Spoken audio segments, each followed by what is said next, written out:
మరో 5 రోజుల్లో కేరళను తాకేందుకు అనుకూల పరిస్థితులు ఏర్పడ్డాయని భారత వాతావరణ శాఖ వెల్లడించింది. కేరళను తాకిన తర్వాత రుతుపవనాలు సకాలంలో దేశమంతా విస్తరించేందుకు అవకాశాలు ఉన్నాయని తెలిపింది. ఈసారి దేశంలో సాధారణం కంటే ఎక్కువ వర్షాలు పడతాయని ప్రకటించింది. ఈశాన్యంలో మాత్రం సాధారణం కంటే తక్కువ వర్షాలు పడతాయని తెలిపింది. ఈసారి రుతుపవన సీజన్లో సమృద్ధిగా వర్షాలు కురుస్తాయని భారత వాతావరణ విభాగం అంచనా వేసింది. మధ్య దక్షిణ భారతదేశంలో సాధారణం కంటే ఎక్కువగా, వాయువ్య భారతంలో సాధారణం, ఈశాన్య భారతంలో సాధారణం కంటే తక్కువగా వర్షాలు కురుస్తాయని ఐఎండీ వెల్లడించింది. జూన్ నుంచి సెప్టెంబర్ వరకు కొనసాగే రుతుపవనాల సీజన్లో సాధారణం కంటే అధిక వర్షపాతం నమోదవుతుందని గత నెలలోనే ఐఎండీ అంచనా వేసింది.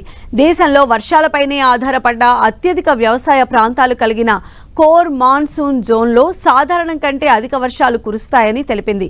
మధ్యప్రదేశ్, రాజస్థాన్, మహారాష్ట్ర, ఒడిశా, ఛత్తీస్గఢ్, ఉత్తరప్రదేశ్, పశ్చిమ బెంగాల్ ఈ కోర్ జోన్ పరిధిలోకి వస్తాయి.